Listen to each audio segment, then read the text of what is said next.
silencio del abismo, el mundo sin forma y sin luz. En el corazón de la tierra clamaba por un respiro. La tierra era un caos total, las tinieblas cubrían el abismo. El polvo se agitaba, el viento susurraba en la noche sin fin. Pero el Espíritu de Dios se movía sobre la superficie de las aguas. Un soplo de vida que se alza, que trae orden a la tormenta. En medio del desorden escucho tu voz, un canto de esperanza que rompe la noche. Alabamos al Creador que ordena el caos.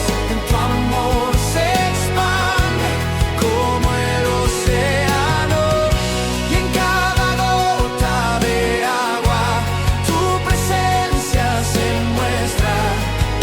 Alabamos, alabamos.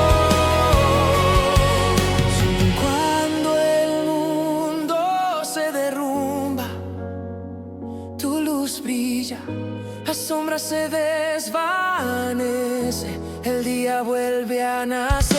Siento tu paz en el corazón, el temor se disipa con tu verdad. Alabamos al Creador que ordena el caos, tu amor se expande como el océano, y en cada gota de agua tu presencia se muestra. Alabamos al Creador que ordena el caos.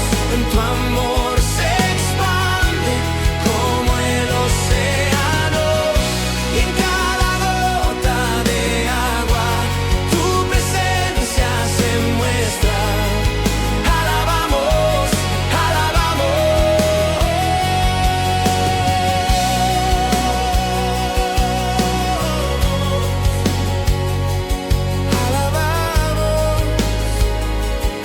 Alabamos.